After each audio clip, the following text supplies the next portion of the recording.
welcome to the LSC.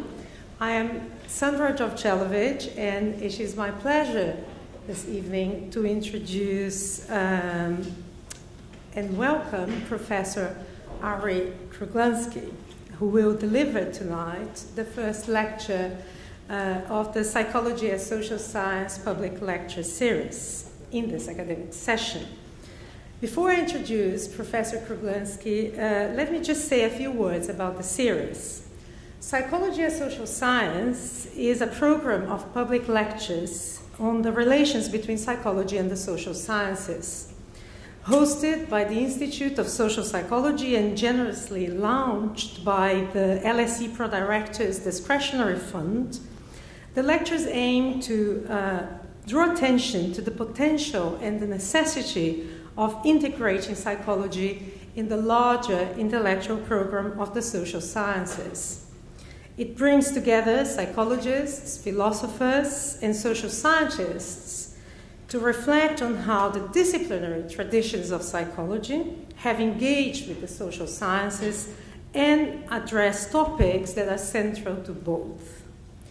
The lectures also seek to emphasize the past, the present, and the future of psychology in the school, where from the mid-20th century onwards, the project and the vision of a societal psychology took shape. Over the years, we had wonderful speakers, ranging from Michael Tomasello, Ed Hutchins, Axel Honneth, Steve Pinker, and Michael Billig, amongst others. It is a great pleasure to open the academic session with Professor Arie Kruglanski. Now let me say a few words about our speaker tonight. Arie Kruglanski is Distinguished University Professor of Psychology at the University of Maryland and a co-director and principal investigator at START, the American National Consortium for the Study of Terrorism and Responses to Terrorism, a center of excellence of the U.S. Department of Homeland Security. Professor Kruglanski is widely known and respected for his work on the psychology of terrorism and his contribution to our understanding of lay epistemics and the motivational basis of cognition. He is recipient of the National Institute of Mental Health Research Scientist Award, a Career Award, the Senior Lifetime Achievement Award from the von Humboldt Foundation, the Donald Campbell Award for Outstanding Contributions to Social Psychology from the Society for Personality and Social Psychology, the Distinguished Scientific Contribution Award for the Society of Experimental Psychology, and the list continues. He has published more than 200 articles, chapters, and books, including The Social Psychology of Knowledge with Danny Bartal and The Psychology of Closed-Mindedness. His lecture tonight on the psychology of terrorism explores questions that resonate deeply to all of us who seek to sustain the presence of psychology in a social science context. We're delighted that he's contributing to the series and delivering tonight's lecture on terrorism, a self-love story. Please join me in giving him a very warm welcome.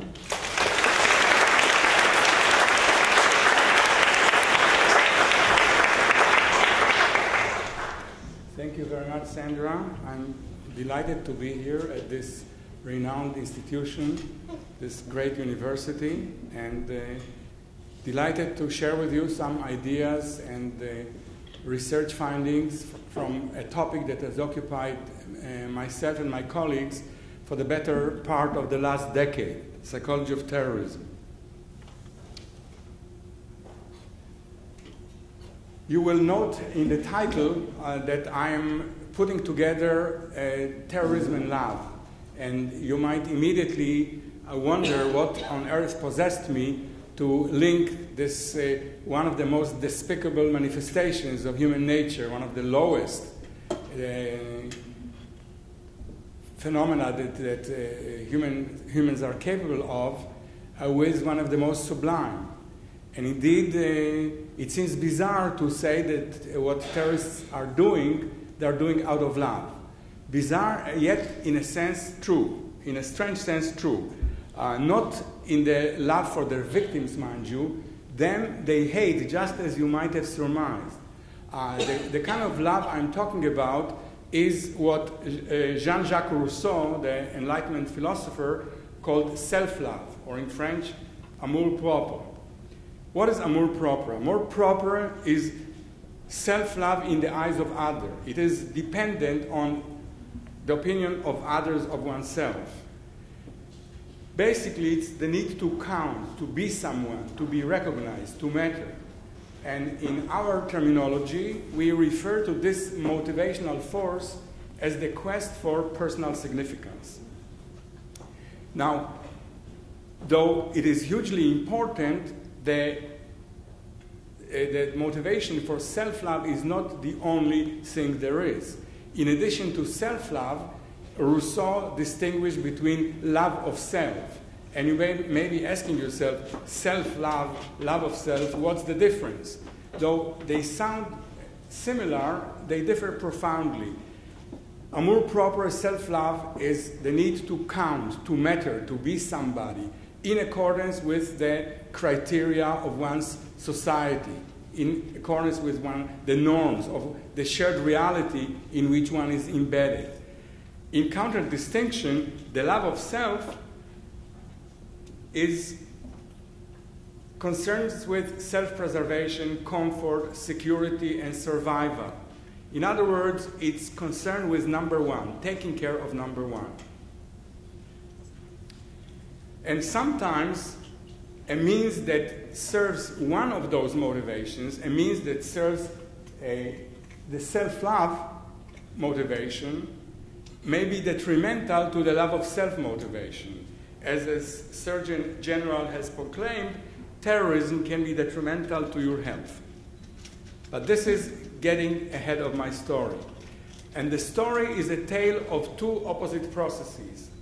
Radicalization, the process of becoming a terrorist, and deradicalization, the process of weaning oneself from terrorism, leaving terrorism behind, to hell and back, if you wish. Now, psychological research on terrorism, on modern terrorism, goes back to the late 60s and the early 70s, a time during which a wave of bombing, hijackings, kidnappings has swept the globe and catapulted the topic of terrorism to the forefront of the world's awareness. Since that time, the research in terrorism received a spike with the tragic events of 9/11, subsequent bombing in Bali, where over 200 people lost their lives, bombing in Madrid in 2004, bombing in London in 2005, and innumerable instances of suicide bombings in Iraq, Afghanistan, and so forth. By now, the study of terrorism is a kind of cottage industry. Many institutes and centers around the world are devoting their attention to the study of terrorism, and sometimes one gets the impression that there is more conferences on terrorism than there is terrorists, which is not a bad thing because our findings are much less explosive.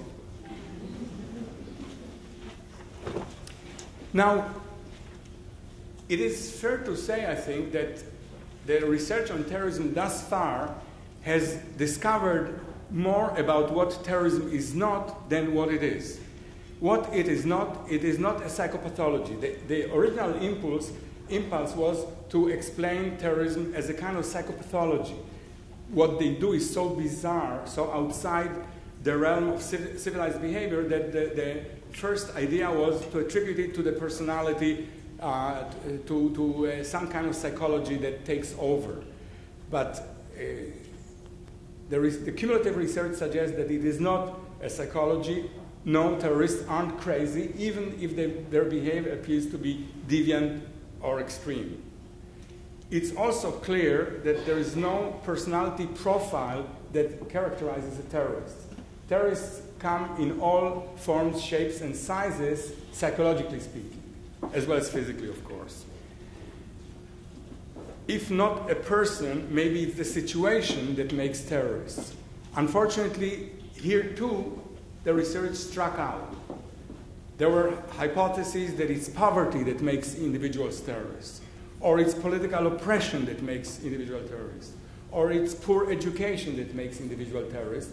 And in all those cases, research has indicated that neither oppression, nor poverty, nor poor education as such are the root causes of terrorism. They can be contributing factors, yes, but they are not necessary and sufficient conditions to produce a terrorist. There is much less agreement as to what terrorism is. Some people have suggested it's personal state, it's the emotional upheaval, the rage, the anger, the insult that produces terrorists. Other people said, no, it's not the emotional states, it's the ideologies. Other people disagreed and said, no, it's neither of those, it's the social networks whereby people of a common mind come together and they become terrorists. My own approach has been like of this sage who, when confronting two combative disputants, told them they are both right. I would like to say that all of these are right, though not exclusively right. All of these capture a part of the truth, a part of the elephant, but not the entire elephant. And what is needed at this point, I think, is a comprehensive theory that shows how all these pieces fit together. And I'd like to describe to you such theory now and provide some initial evidence for its postulates and the hypotheses that it affords. The theory departs from a very simple assumption that terrorist behavior is goal-driven. So far, I haven't said much. The goal-drivenness of behavior isn't unique to terrorists. It isn't even uniquely human. Every cat, dog, and guinea pig behaves in according to some goals that she or he has. What makes us somewhat unique is that we are social beings. What makes us particularly unique is that we are cognitively social. The realm of social cognition is important. Ants, bees, wasps are also social, but they are not cognitively social. They do not think much, last I checked. And humans do. What it means is that human goals and means have meaning, and this meaning is anchored in cultural value of society to which these individuals belong, and these meanings are applied to concrete situations. These ideological meanings that provide goals to individuals and identify means to pursue those goals are applied in concrete situations through the social process of persuasion, influence, charismatic leadership, and the rest of it, group dynamics. This very simple framework of goal-drivenness that is cognitively anchored, cognitively embedded, allows us to pose a variety of pointed questions about terrorism. If it's goal-driven, the first question that begs for an answer is, what is the goal? What motivates the terrorist? And it's a 1 million, nobody talks of millions anymore, $1 trillion question. What is the goal? Researchers in the field have identified a whole laundry list of motivations. People talked about honor, trauma, humiliation, heaven, devotion to leader, vengeance, group pressure, even feminism. And these are all true descriptions of motivations in specific cases. But I'd like to submit to you that underlying all these is a deeper goal that we call the quest for significance, and that echoes very precisely Rousseau's notion of amour propre, love of self, self-love, sorry. Now, this quest for significance is a major human motivation beyond mere survival, and it has been recognized by major motivational theorists in psychology under various labels. Theorists talked about the motivation for effectiveness, to be effective, to be competent, to have mastery, to be achieving, to have control. All of these, to me, echo these general underlying notions of having meaning, being somebody, being recognized, having some kind of significance. The important thing about this is that this significance is culturally and socially embedded. To be competent, you don't want to be competent just on any dimension. You want to be competent, masterful, achieving on dimension that the culture tells you is worth being competent on. So it's extremely culturally dependent, extremely socially embedded. It's the attainment of what the culture says is worth attaining. Now, as with any motivational force, the quest for significance isn't active at all times. Sometimes we just take care of ourselves. We sleep, we eat, we rest. Not at all times we seek significance. So the question arises, under what conditions is this quest for significance awakened, inflamed? And we identify three basic conditions for awakening the quest for significance. One is significance loss. The other one is a threat of loss. And yet another one is an opportunity for a tremendous gain of significance. What do I mean? Significance loss occurs when there is a humiliation, disempowerment. The Chechen widows who lost their loved ones, who were wrested from them by force by their Russian enemy, they feel humiliated. Somebody has just disempowered them, took away the dearest thing that they possessed. The Muslims in Europe who feel the victims of Islamophobia and prejudice, they feel humiliated. And Rousseau, who himself was very aware of this loss of significance, vividly and poetically described what does it feel, how does it feel to have one's significance lost, to be humiliated like that. In his words, anger and indignation take possession of my senses.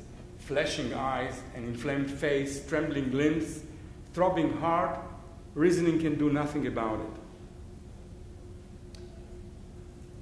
The Al-Qaeda tapes, the propaganda tapes used by Al-Qaeda that we have been analyzing at our START Institute, offer numerous instances in which the speakers, the propagandists, uses group grievance in order to enrage the Muslims and imply that the humiliation is not only of the actual victims of the violence, but also of any Muslim around the world. And here is one quote from a major propaganda figure in Al-Qaeda, Abu Yahya al-Libi. And that's what he says.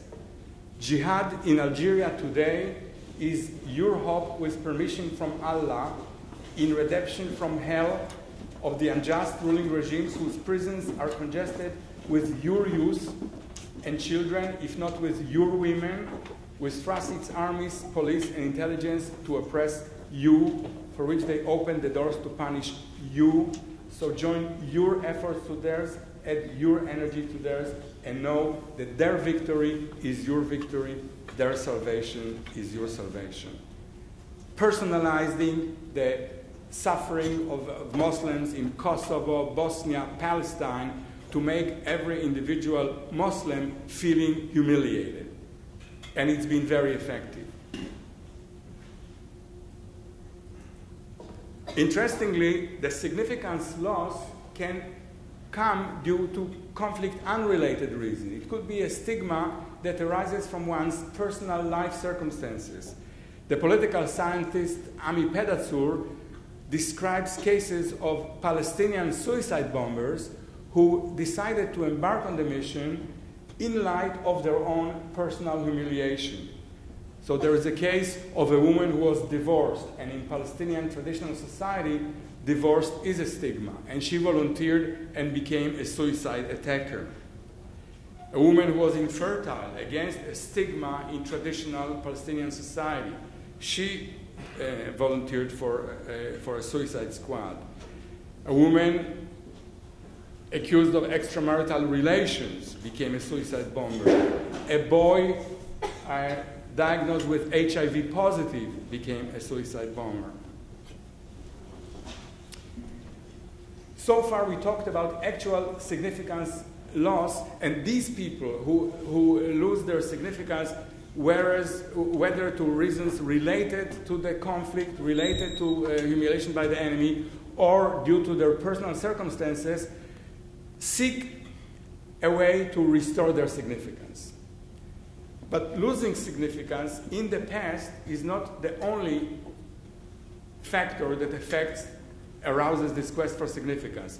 Another one is the possibility in the future of severe significance loss should one not comply with the dictates of one's group's requirements. So Onuki Tierney in 2006 published a very important book about the Japanese kamikaze, the suicidal pilots of World War II. And it turns out that many of them, majority of them, really didn't want to die. They didn't expect heavenly rewards. They didn't expect to be rewarded by some wonderful life in the afterworld. Yet, should they have refused the mission, they would have been so humiliated that this threat of potential humiliation in the past, this threat of loss of significance, was enough to impel them to volunteer.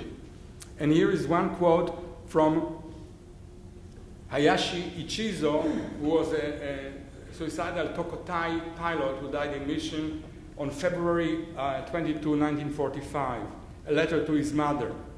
I find it so hard to leave you behind. I want to be held in your arms and sleep. Yet all men born in Japan are destined to die fighting for the country. You have done a splendid job raising me to become an honorable man.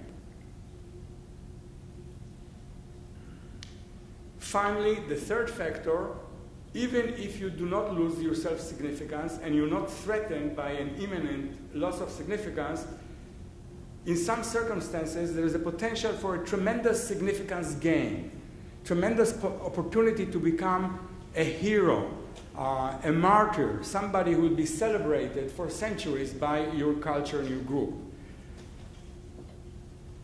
Euch Prinzak, a political scientist, talks about these megalomaniacal hyper-terrorists that he described as self-anointed individuals with larger-than-life callings and with insatiable urge to use catastrophic attacks to write a new chapter in history. Ramzi Yousef, the man behind the 1993 Twin Towers bombing in New York. Shoko Asahara, the leader of the Aum Shinrikyo in Japan, who spread the sarin gas in Tokyo metro. Thousands were injured, many died. Osama bin Laden, of course, Timothy McVeigh, all of these are these megalomaniacal hyper-terrorists, and Prinzak discusses them as ones who write the great man story of terrorism. But the quest for significance, the opportunity for significance gain need not be so lofty and high-blown. It can be inculcated during the socialization process and bred in the bone for young children. So an Egyptian newspaper, Ruz al-Yusuf, wrote some time ago about the Hezbollah Imam al-Mahdi scouts, ranging in age from 8 to 16, number in the tens of thousands, and they are indoctrinated with the ideology of radical Shia Iranian Islam. According to this newspaper, the objective is to train high-caliber Islamic generation of children who would be willing to sacrifice themselves for the sake of Allah. They were not humiliated in particular, but they see this great opportunity and they dream of becoming heroes and martyrs. That's the way they look, quite fierce. Now, in basic research in psychology, we often find that increasing a commitment to one goal often tends to suppress alternative goals. You become a person with a single-track mind. We know, for example, when security concerns loomed large in the United States, other concerns for individual rights, other moral standards, tended to be reduced in saliency. And this is a very, very normal process, and it also is apparent in our terrorism research. So the increased commitment to the self-love goal, the amour propre, the commitment to being important and significant in the eyes of your community, can sometimes banish goals in the love of self, taking care of number one category. Recently, we have interviewed a black Tamil tiger in Sri Lanka. Black Tamil tiger is a member of the elite suicidal squads. These are the cream of the crop of the Tamil tiger movement. And we interviewed him in Sri Lanka, and that's what he has to say. Family and relationships are forgotten in that place. There was no place for love. That means a passion and loyalty to the group, to those in charge, to those who sacrificed their life for the group. Then I came to a stage where I had no love for myself, almost as if he had read Rousseau. No love for myself, he says. I had no value for my life. I was ready to give myself fully, even to destroy myself, in order to destroy another person. Now, when a goal is aroused, this is not enough to inspire, to drive behavior. You need to have a means to pursue that goal. And that means, by and large, is provided by the terrorism justifying ideology. Now, this kind of ideology doesn't come out of thin air. It's deeply embedded in the cultural values of one's society and of one's group. And when the group is under threat from a real or imagined enemy, a major task that is defined by ideology is defense of the group, for which ample rewards of status and recognition are given. This doesn't have to be any particular ideology. It doesn't have to be a religious ideology. It can be an ethno-nationalist ideology. It can be a socialist ideology. All that this ideology does is provide a means. It justifies violence as a means to pursue one's goals of significance. Basically, the bare elements of a terrorism justifying ideology of whatever kind are three. One is that there is a grievance. Some injustice was done to your group, your religious group, your social group, your family. Secondly, there is a culprit. Somebody is identified as the enemy who is responsible for the grievance. Somebody has done wrong to you or to your group. And finally, and probably most importantly, there is a method. Terrorism is a method, and terrorism is justified on grounds of its instrumentality, it's effective. If you engage in terrorism, you're going to attain the goal of significance. Your group will respect and recognize you and celebrate you. And it's also justified not only on grounds of instrumentality, but also on moral grounds. It's okay to kill others in defense of your group. The in-group morality here justifies killing and violence and mayhem in order to defend the group. The ideology doesn't have to contain very fancy and intricate arguments.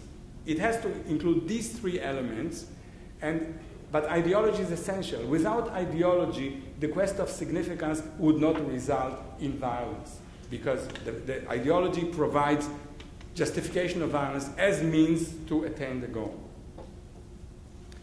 Now, this framework, this goal systemic framework, allows one to describe the trajectory that leads people to terrorism. So, very schematically, The goal is awakened. That's the first part.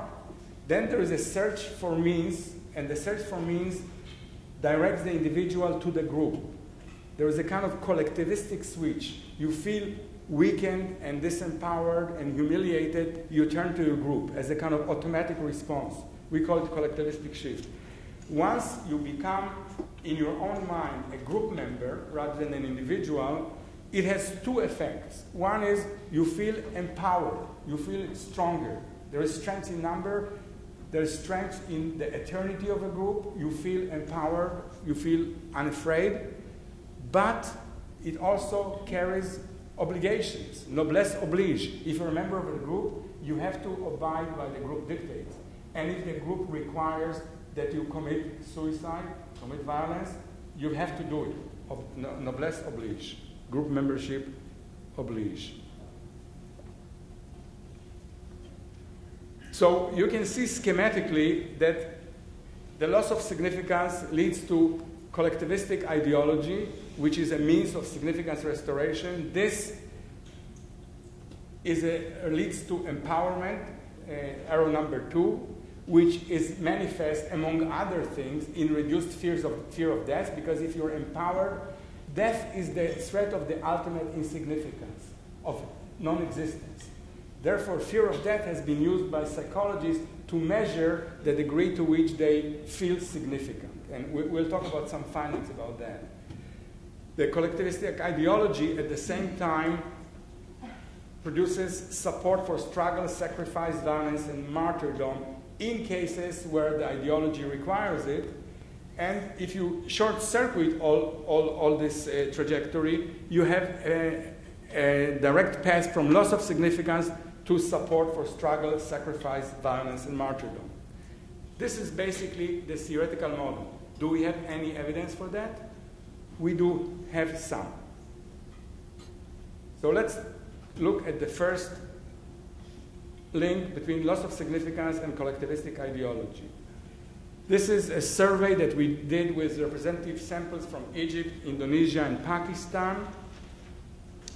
Participants in this survey rate the extent to which they were successful or unsuccessful in their personal lives. And then they select whether they identify primarily as members of their nation or their religion, which are collectivistic social identities, or as individuals, which is a non-collectivistic, individualistic self-identity. And as you can see, those who are successful, the tall bar to the left, identify primarily as individuals. Those who are less successful identify primarily with religion and nationality, collectivistic identifications. Now, as social psychologists, these are real-world data, real surveys, but as social psychologists, we never are convinced by real-world data unless we replicate them in a completely artificial experimental setting in the laboratory using college students. I'm saying it in jest, but I think our theory, if it's universal enough, implies that these findings should also replicate in the laboratory.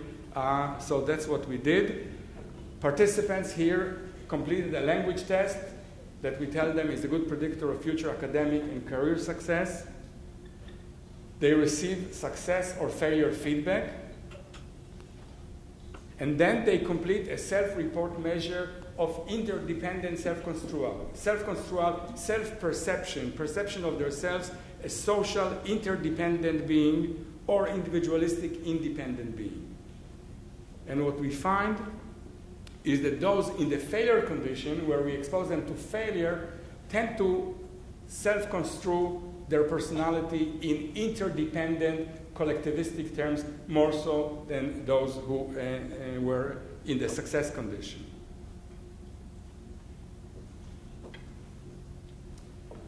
This is a replication of the study. Here we included both independent scale and interdependent scale.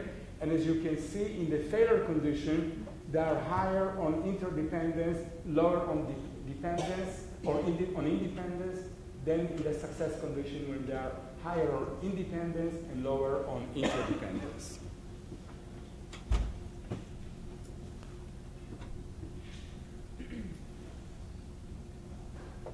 We assume that the collectivistic ideology is empowering, and one maybe extreme measure of empowerment is reduced fear of death. Can it be so that if you construe yourself in collectivistic terms, your fear of death is lessened? Our findings suggest, and not our finding, other laboratories have replicated these findings as well, that it may be so. So in this study, participants randomly are assigned to two conditions and asked to circle pronouns in an essay.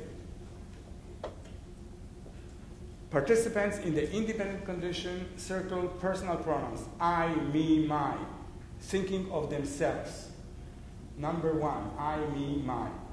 Participants in the interdependent condition circle interpersonal pronouns, we, us, ours. And this manipulation, it may appear to you as social psychological hocus pocus. The truth is that it's been replicated widely, that this subtle manipulation introduces an individualistic versus a collectivistic mindset. Marlin Brewer and others have used it widely. And then participants complete a self-report scale of death anxiety. And as you can see, death anxiety is higher for individuals who self-construe themselves independently, individualistically, the I, me, my pronouns, as opposed to the interdependent I, we, ours pronouns. Another study, here is another study that may appear even more esoteric to you, but we stand by it. Again, it's a procedure that's widely used in social psychology. It's a joystick situation. Participants are presented with words or non-words on a screen, and whenever they see a word, they are supposed to either, in one condition, pull the joystick toward them or push it away from them. What is found is that when a person has a positive attitude toward the word, they push the joystick more quickly, they pull the joystick more quickly toward them, and push it away more slowly away from them. Again, it makes much of psychology relies these days on these unconscious implicit measures. And what we find is that when we manipulate the self-construal as independent versus interdependent, along the lines that I described before, the pronouns, you can see that they push death-related. Now, the critical words are death-related. Death, funeral, corpse, and so on and so forth. They pull these words toward them more quickly. That means they avoid them less, and push them away more slowly if they are in the interdependent condition versus the independent condition. So they approach, so to speak, death-related words more quickly, if you wish, and avoid them more slowly than those in the independent condition. Let's move now to the next part of the model. Collectivistic ideology would lead to support for struggle, sacrifice, violence, and martyrdom on part of the group. Back to the real world. Internet survey in 12 Arab countries, Pakistan and Indonesia. Participants are asked if they identify primarily as members of their nation, religion, or as individuals, as in the previous survey. And this time, the question is, the dependent variable is, to what extent they support violence against civilians from the United States and Europe. And as you can see, significantly, those who identify primarily with their religion and their nation tend to support violence against civilians and military to a greater extent those who identify primarily as individuals.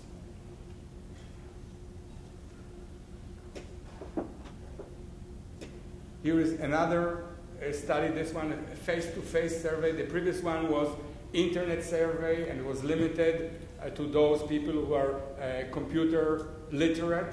So of course it's not a representative sample. Here we have a representative sample of Egypt, Morocco, and Indonesia, and you find the very same thing.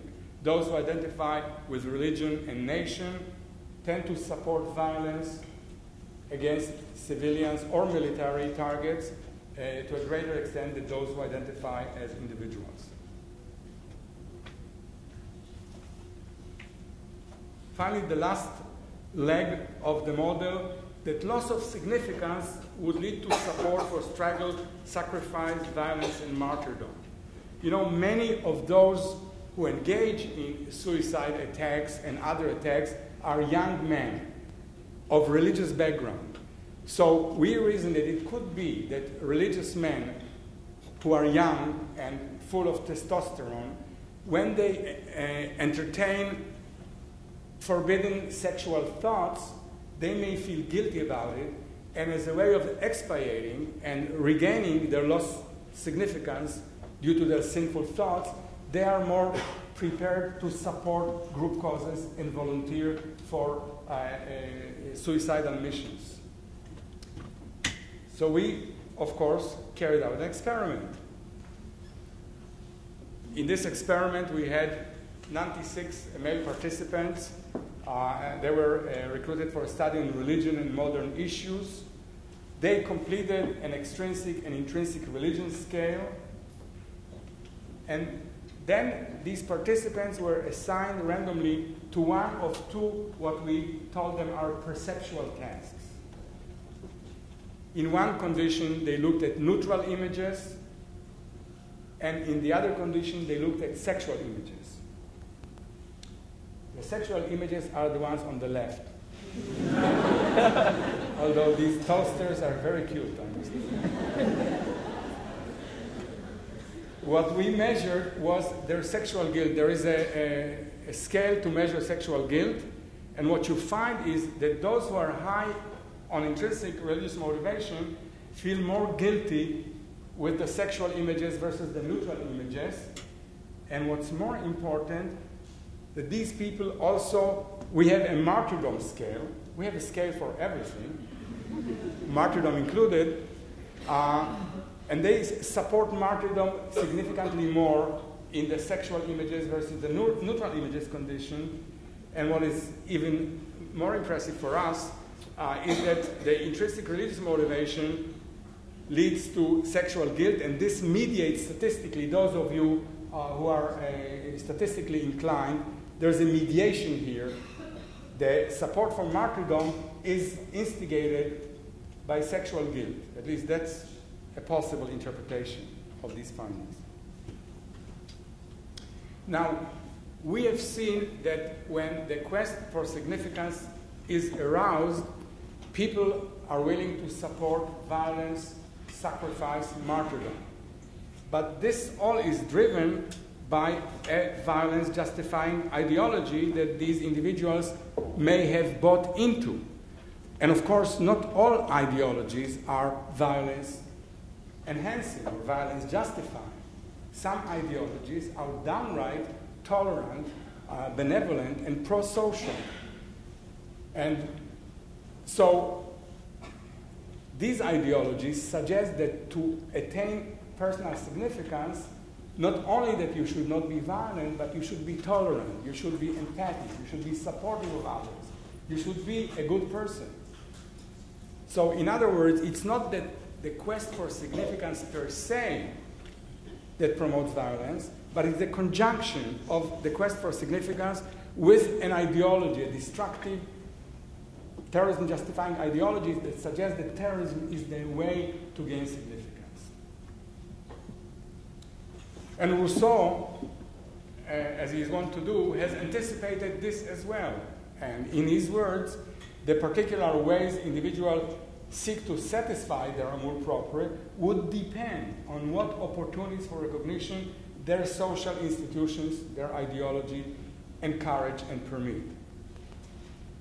There is a theory in social psychology called the terror management theory. And experiments done by researchers of that ilk usually involve reminding people of their own mortality. Think of yourself as if you were dead. Think of your body lying in a coffin. All kinds of very pleasant thoughts like that. And they then measure how this affects responses on a variety of different measures. And in many cases, they find that if the ideology is conflictual, the greater the mortality salience, the greater the support for militancy, for oppression, for toughness against terrorism, and so forth. But in some conditions of their research, they primed a pro-social ideology. So, for example, in a sample of American Christians, fundamentalists, who tended to support habitually, under mortality salience condition, toughness against terrorists, toughness against Muslims. If the ideology primed is the Christian tolerance and love your neighbor as thyself, this reverses the tendency. So now people who are primed with the mortality salience, who think of their own death, their own way to insignificance, are now more benevolent rather than more militant. And the same findings obtained with Muslims. Muslims in Iran who are supporting toughness against America and admired suicide bombers, admired martyrs, if they are reminded of benevolent verses in the Quran, do goodness to others because Allah loves those who do good, they tend to reverse the tendency under mortality salience conditions. So the quest for significance, loss of significance, doesn't automatically promote violence. It does so when the ideology justifies violence as a way of attaining significance. Which brings us to the other side of the story, deradicalization and turning the significance quest around. Basically, the same factors in reverse that promote radicalization would promote deradicalization if they are reduced in significance, reduced in magnitude. So, for example, this can have to do with reduction in the goal of significance or reduction in the perception that the means of violence is an effective and a justifiable morally way of gaining significance.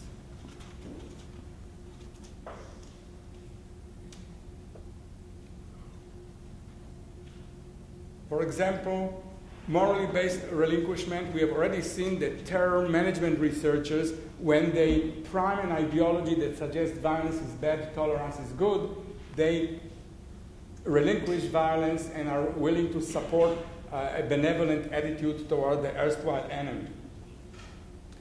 Here is a testimony from an erstwhile ETA member. ETA, the Basque Euskadi Askatasuna member, were very violent. They recently renounced violence, finally. But this is a person who in prison saw the light, saw that violence is unjustifiable morally.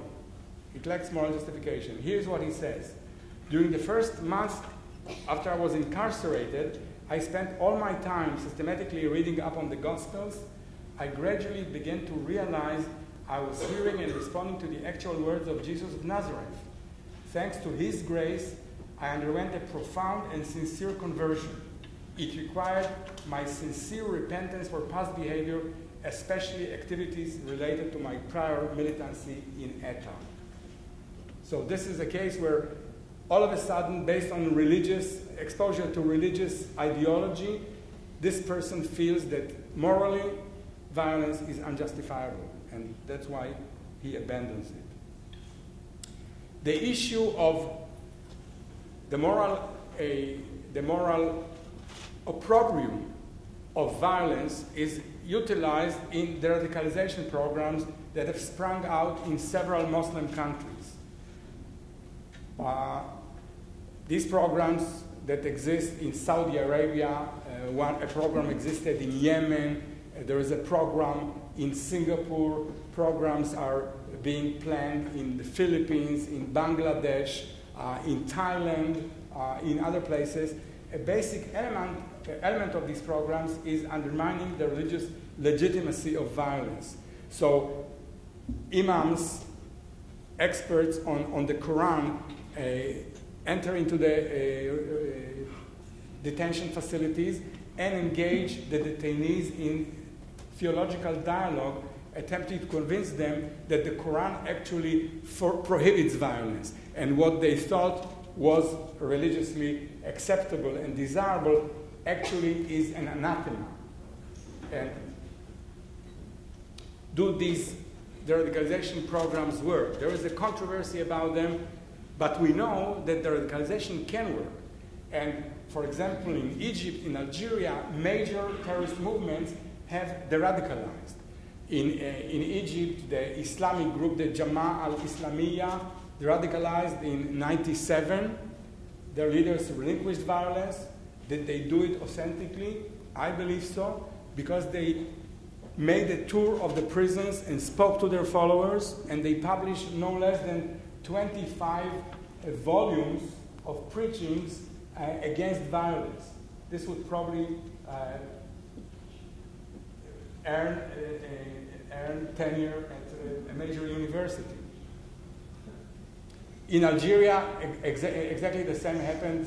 Movement relinquished violence. What happened in those cases? I think I recently interviewed a major Egyptian columnist who was involved in the radicalization of these movements, Akram Muhammad Ahmad, and he told me that in Egypt, what happened was that first these movements were defeated on the ground. People turned against them, they informed the authorities, their weapons caches were confiscated, they were put in jail. So there was a huge loss of significance.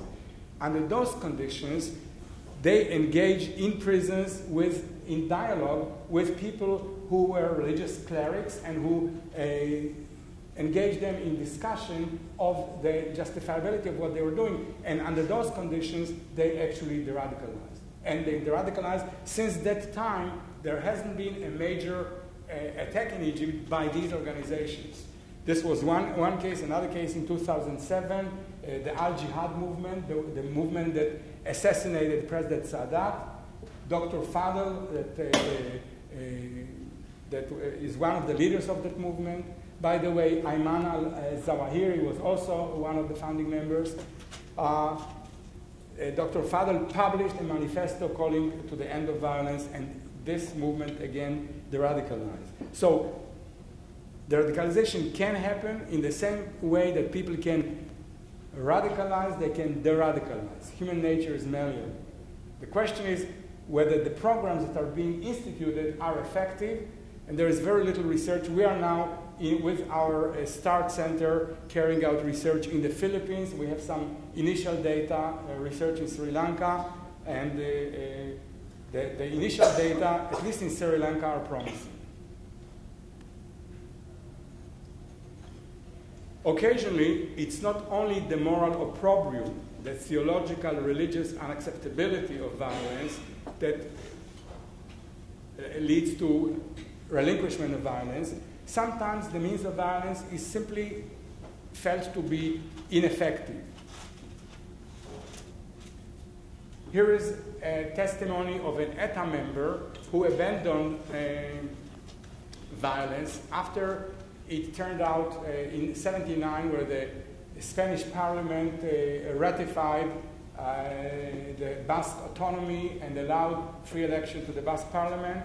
So that's what he says. Some will insist that the primary goal, ever since we first decided to take up the armed struggle, was total independence. Anyway, no matter how you look at it, independence is not something that was ever going to be achieved by a handful of kill-happy morons. And believe me, because I got to know them well, you're not going to get very far at all, not far at all, down that path. Means of violence is not going to get you there. It's not going to attain the significance for the group that you were hoping for.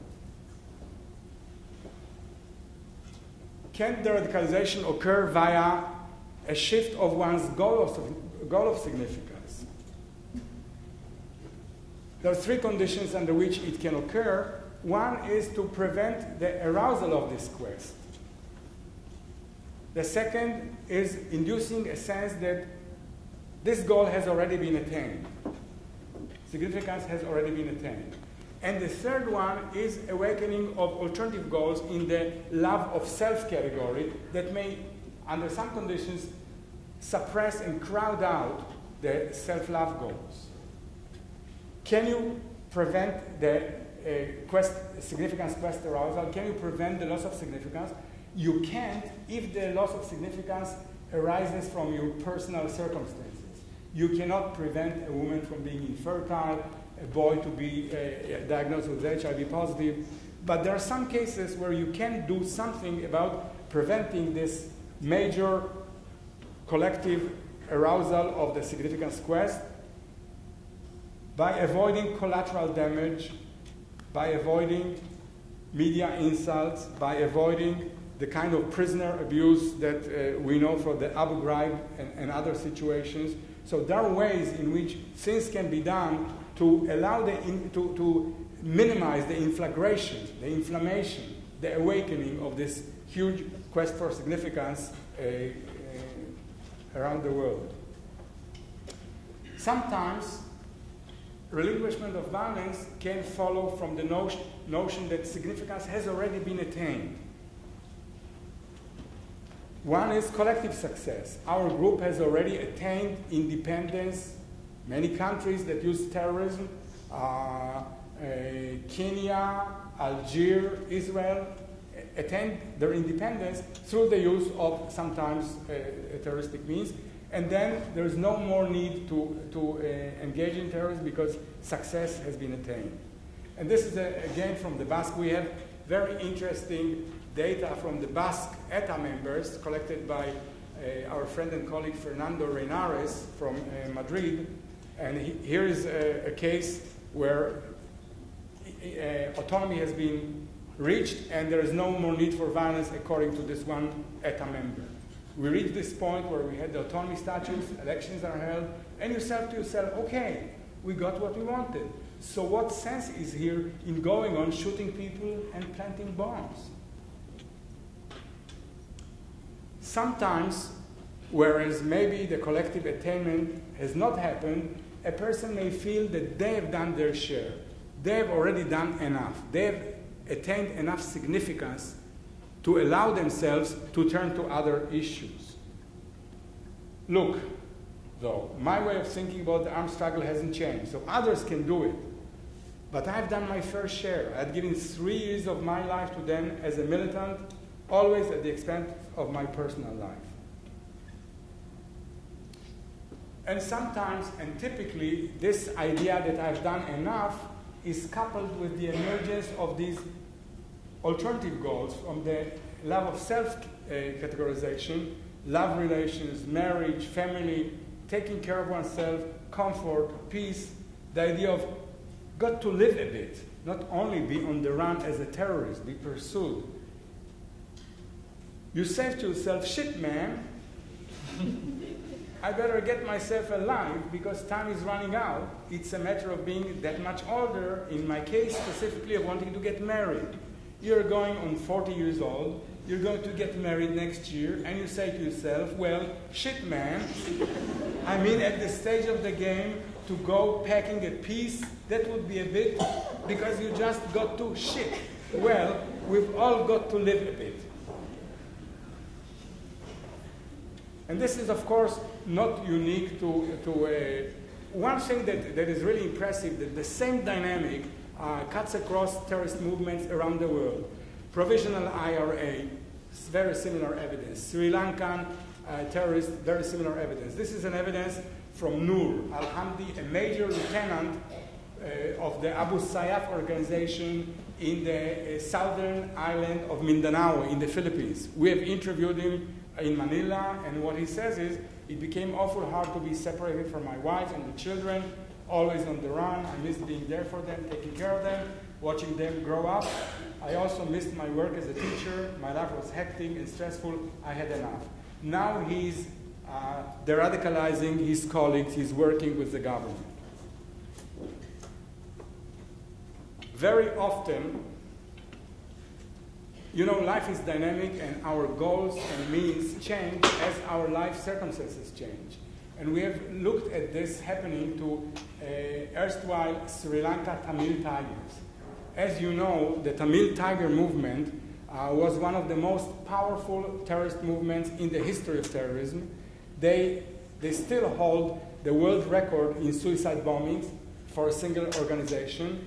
They had their Air Force and their Navy. They assassinated presidents, heads of state, an Indian prime minister, a Sri Lankan president, generals, academicians, journalists.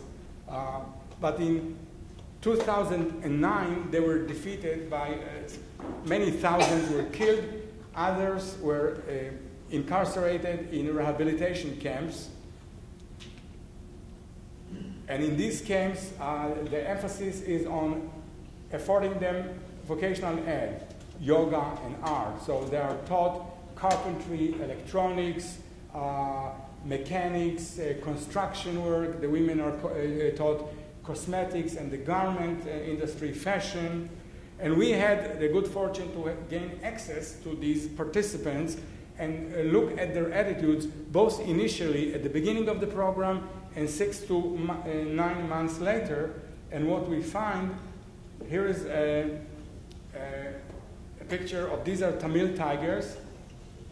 In the interest of full disclosure, I must tell you that one of these men is not a Tamil tiger. He's not even a Tamil pussycat.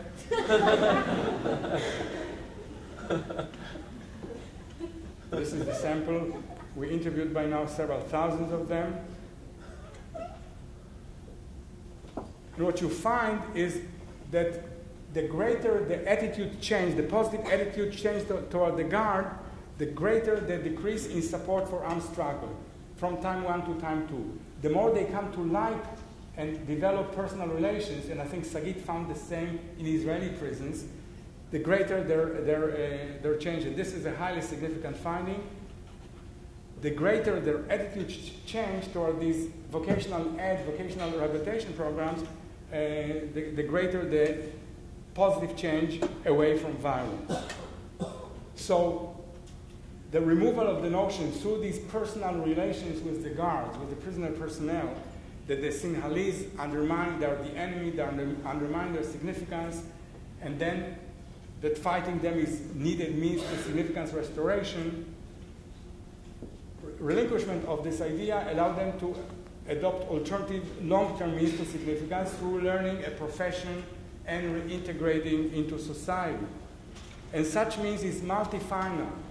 It serves both ends.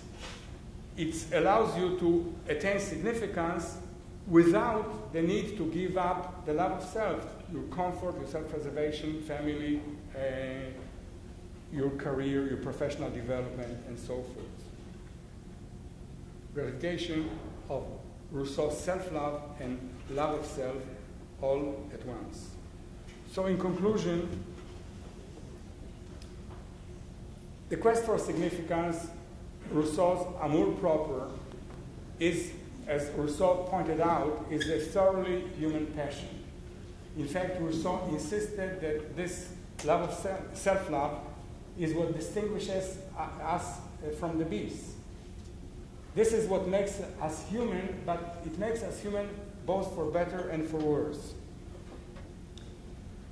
If it is coupled with a destructive ideology that is in addition fanned and inflamed by a sweeping social movement, it can plunge us into the lowest point, into the nadir of human potentialities, and promote mayhem and violence and murder.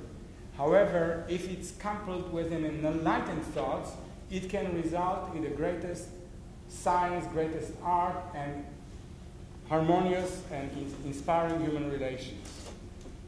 And the role of psychology, I think, is to guide society toward the later outcome and away from the former. Thank you.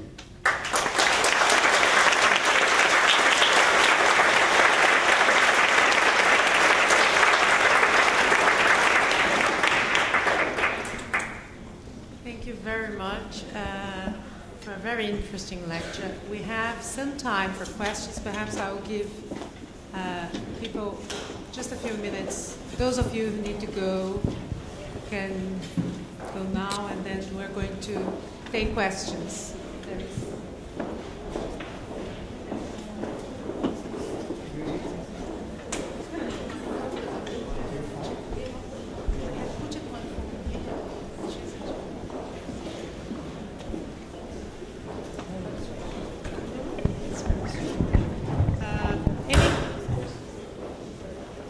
Any questions? There is a question there, please. Someone with a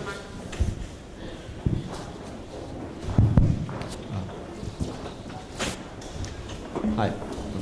Thank you very much for your talk. I have a very basic question. Could you give us your definition of terrorism? Because sometimes what you were talking about made me think about what's being called in South America state terrorism, which is when the state is commit violent acts to the citizens. So I'm not sure of the extent of the concept that you're using. Thank you.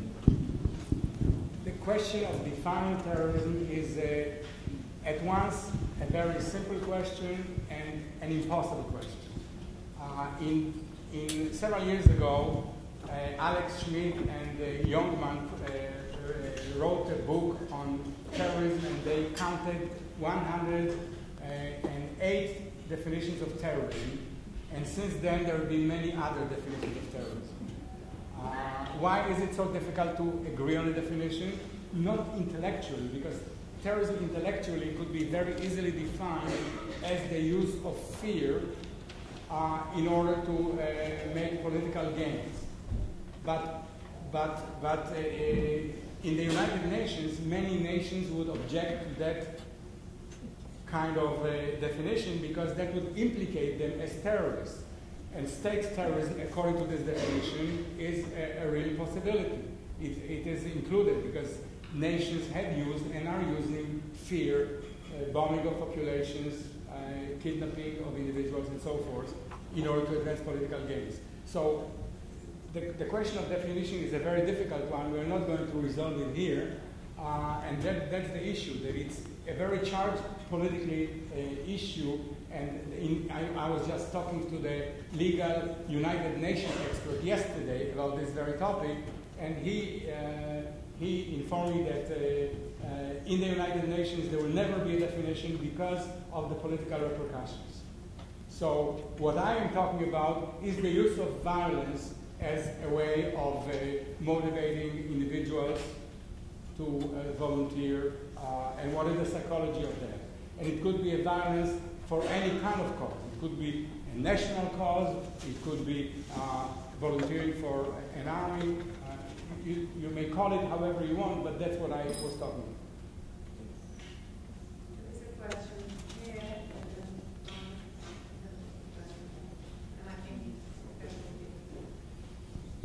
Thank you. Thank you very much for a very interesting talk.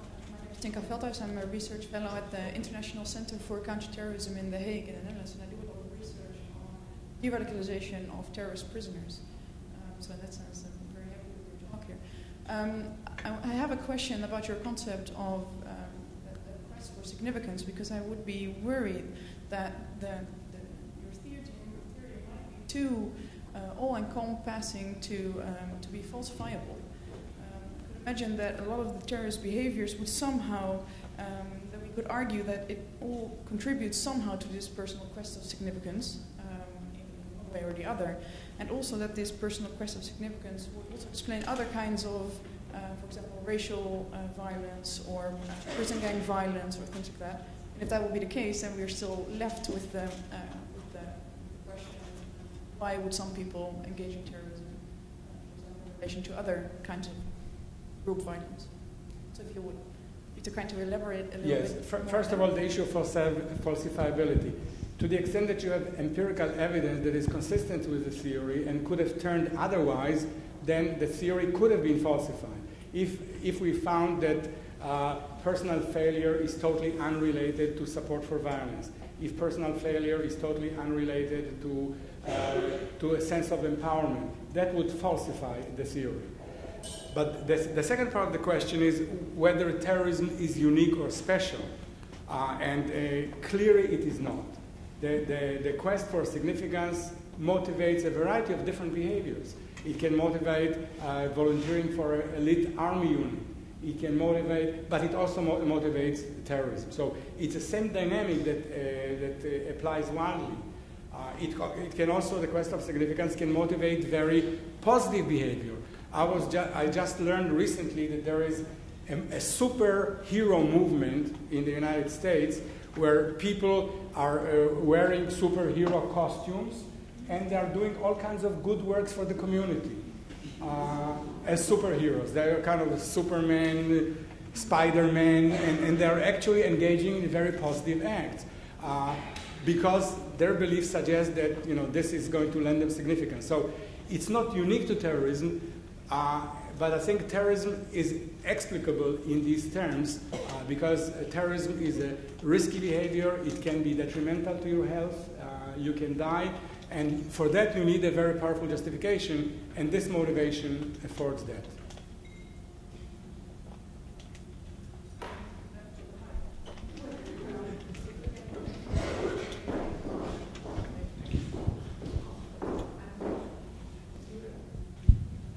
Hi. Thank you for a very interesting talk. I really like the idea of the quest for significance, but maybe following on from this earlier question, we all have a quest for significance, and so it manifests in different ways. Just like you were saying, people could work extra hard, or they could have more grandchildren, or whatever. So why manifesting in terrorism? And to pursue that a bit, they don't terrorize anyone. They selectively terrorize. And I was wondering, in all the research you've done, have you found any commonalities in the way in which they represent the other, so that the target of their aggressive acts? How do they understand that other who deserves to die? Or are there any commonalities? There are indeed. I think the ideology identifies a specific enemy. This is the target. This enemy is the culprit responsible for the injustice and the grievance. And therefore, this enemy is condemned to death.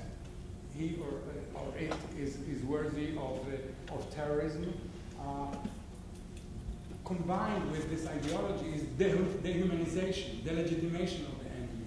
And we have seen examples of that throughout history, that one way of morally justifying violence is on not only on moral grounds, but on grounds of dehumanizing the enemy. The enemy is really subhuman. There are rats and dogs and monkeys and all kinds of cockroaches that really, when in killing them, you're not even killing humans. So this is, again, a very common dynamic that has been used by groups throughout history, by the Nazis, of course, in many types of inter-group violence propaganda. But it's the ideology that occurs within a specific intergroup conflict, and it targets, identifies a specific enemy that has to be punished. We'll take a question from the talk, please, and then Okay. My question is here, up here. Oh, yes. Yeah. There are also people here. We recognize their humanity. Bob, we are above you. Okay, my question is, the raw part states that individualism is a collective representation. That collective representation can inform some kind of terrorism. do you think? Whether collective representation of oneself can promote terrorism? We find that identifying as member of a group can promote violence and can promote risky behavior because one feels empowered, one feels more invulnerable, and also because one becomes part of a group whose existence is transcendental, whereas an individual has a limited time on Earth. The group can exist forever. And I think there is a way of measuring it, the kind of transcendentality of groups, and we find that people who view the groups as eternal are more likely to engage in risky behavior on behalf of the group. So in a kind of ironic sense, you achieve immortality by committing an act of martyrdom.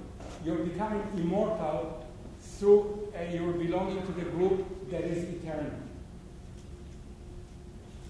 Whereas an individualistic existence is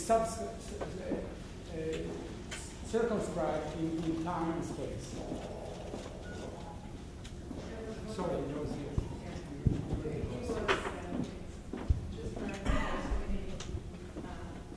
I'm not a psychologist, I'm just a simple scientist, so my question may be very simple for you. What you seem to be describing is, in some ways, an essential human condition, and in evolutionary biology, for example, there is a tremendous number of examples from animal kingdom where groupthink within animals can have effect on the weaker and what I was more interested in trying to learn is what is we know, for example, armies, soldiers, they're all taught into this groupthink, otherwise their existence and how they have to do what they have to do becomes very difficult for them psychologically. So the issue is, what is it that allows some people to commit suicidal terrorism rather than, with all these elements that you described which have to exist for them to commit to a group and then go on and commit not only violence against others in the name of whatever ideology or religion or whatever, but what is it that allows them to actually commit themselves, their lives to? This is a very, very interesting question because, you know, in terrorism research, we have this idea of a pyramid. There is a basis of a pyramid of people. Sorry. Yeah. In terrorism research and theory, there is this idea of a pyramid. The basis of the pyramid are those who support terrorism and the goals of terrorism in principle, but they themselves do not do anything about it. And as you go up, people tend to exhibit higher and higher degrees of radicalization to the point that at the very apex of the pyramid, these are the active terrorists who actually are willing to commit suicide. So the question is, if I can rephrase your question, is what makes some people float up to the apex of the pyramid as opposed to staying at lower points? And I think there could be many different possibilities within this theory. People who suffered a loss of significance more than others are willing to commit to the restoration of significance is such a burning issue for them that they are willing to commit to whatever means is suggested for accomplishing that purpose to the exclusion of other concerns. So they exclude their comfort, they exclude their family, they're willing to relinquish everything in order for that one burning desire to be accomplished. So that's one possibility. People vary on their degree of conformity. So some people, once they are in that situation, will be more conformist and obedient to the group ideology. In other words, there are individual differences. Terrorism research suggests that there is no one personality of a terrorist, but that doesn't mean that personality is irrelevant to the engagement in terrorism. There are many different personality factors that prompt people more or less to commit to this one goal to the exclusion of all the others. Right, I'll take one more question, and we'll come. Yes, sorry about that. Many hands going up, but we have a minute of time. So yes, one more question. So I have read some research about terrorists and groups such as Hamas, which sort of postulated that some Hamas terrorists were actually motivated by an extreme and maybe mistaken altruism, so that their families were offered quite large rewards if they became suicide bombers, and their desire to achieve that good for their family and to take revenge on those who they considered to be their sort of worst enemies was such that it outweighed their sense of self-preservation. So in that case, it didn't seem like that there was a quest for significance going on at all. It was just they had this goal, and it was such a, it was so important to them that they didn't mind dying for it. And the goal was maybe the well-being of their family or the well-being of their nation, not necessarily personal significance. So. Well, I would beg to disagree that sacrificing yourself for your family and being so altruistic as to do that doesn't bestow upon you a sense of great heroism and great significance. I think that's precisely what it does.